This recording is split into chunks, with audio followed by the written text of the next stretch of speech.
Excerpt from Defeating Sin, Overcoming Our Passions and Changing Forever by Father Joseph Huneycutt. Andrew.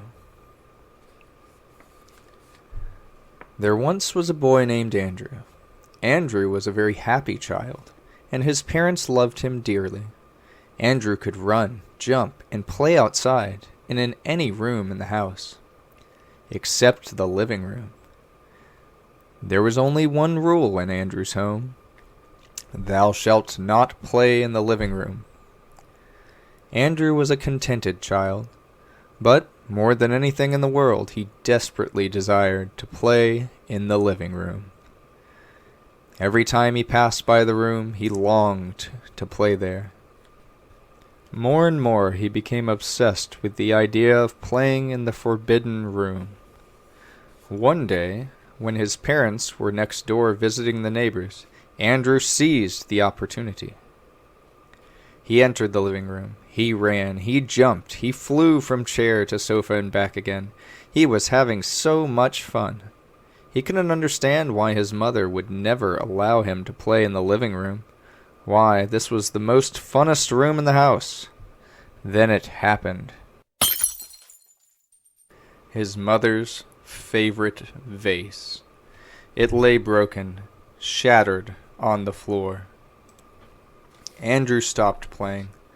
Not quite knowing what to do, he quickly swept up the pieces of the broken vase and hid them under the skirting of a chair. Soon his parents returned. They sensed something was the matter with little Andrew, but he said everything was fine.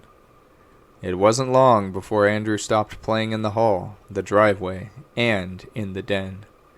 He even curbed his play outside. He stopped running and began to mope. His shoulders began to slump. He did not smile. Andrew was no longer a happy, contented young boy. When his parents would ask him about his sullenness, he would only reply, "Everything's fine." His eyes would no longer look in the living room with a burning desire, but with a sad and terrible fear. There, under his father's favorite formal chair, were hidden the fragments of his mother's favorite vase. Weeks went by, months. Andrew's personality sank deeper and deeper under the weight of his worry. Then it happened. One day, as he was moping up in the hall, he saw his mother emerge from the dreaded ruin. Their eyes met. He knew, she knew. He was terrified.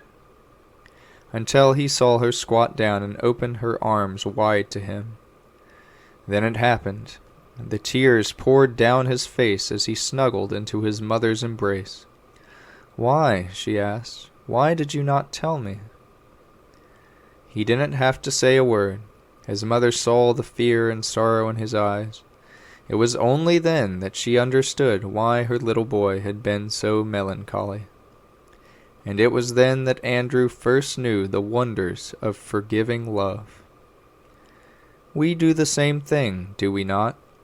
Like St. Paul says, "I do not understand my own actions, for I do not what I want, but I do the very thing I hate." Like Adam and Eve in the garden, we had one rule. We break the commands of God and try to hide our sins under the cover of darkness. We live in fear of being found out. It affects our mood, our relationships with those around us, and our relationship with God. Yet, like Andrew's mother, God longs for us to be freed from the bondage of our broken and sinful lives. He will embrace us with a mother's love, if we but let him.